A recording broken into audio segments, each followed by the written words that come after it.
Men først skal det handle om pæoner. Per, hvad er dit forhold til pæoner? Altså for mig der er pæoner noget, man skærer ind. En stor buket af pæoner. Duften af pæoner inde i stuen, det forbinder jeg med sommer. Men jeg synes også, det er en smuk blomst. Og du er ved at skulle plante en lige her? Ja. Så selvom det faktisk er en af de stauder, som kan tåle at stå i græs, det der er sket, det er at komme i sådan en gammel landbrugshaver, som egentlig er glemt, så alligevel så står pæonerne og blomster, selvom græsset står helt hen over, helt inde i det hele. Og det burde ikke kunne lade sig gøre. Og de klarer det. Det er en af de få stauder, som klarer det. Jeg skal lige have det helt på plads. Bonderoser og pæoner, er det helt det samme? Ja, det kan man godt sige, fordi det latinske navn, paeoni, er faktisk også en betegnelse for bonderosen. Men man må sige, at hovedslægten pæoner bliver delt op i træpæoner, og det siger sig selv, de kan blive træagtige, altså store. Og så er dem, vi vil kalde stauder. De mest almindelige, det er silkepæonen, smuk blomst, og det er den, der faktisk dufter meget. Hvorimod at dem, vi egentlig kalder bonderosen på dansk, de har ikke meget duft. De er også en lavere vækst og falder lidt ud og sådan noget. Og hvad med den lille der? Hvad er det for en?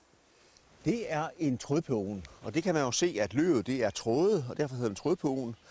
Den har ikke samme vækstbetingelser, kan man sige, som bonderosen og silkepæonen. Silkepæonen og bonderosen kan faktisk godt lide tung lerjord. Og det er egentlig også derfor, jeg har valgt at placere dem her. De kan godt tåle en let skygge eller en vekslende skygge. De vil helst stå i fuld sol, de kan godt tåle andet, og så elsker de tung lerjord.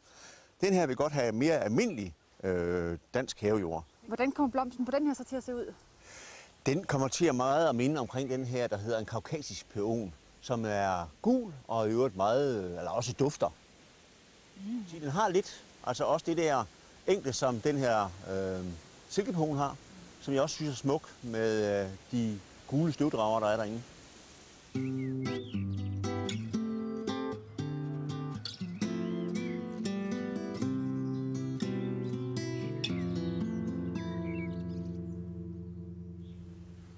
Det er vigtigt, når man skal plante sine pæoner, at man får dem sat i samme højde, som de står i potten. At man overholder en regel, at basis ikke må være mere end 3 cm nede i jorden. Og basis, det er det, når jeg lige skraver lidt væk fra den sandblandede pottemuld her, kan jeg mærke hernede, der er sådan en hård jordstængel, og det svarer cirka til 3 cm. Den skal man altså sørge for at overholde, den regel, uanset om man køber dem i et havecenter og planteskole og planter dem ud, eller man flytter sine egne pæoner hjemme i haven.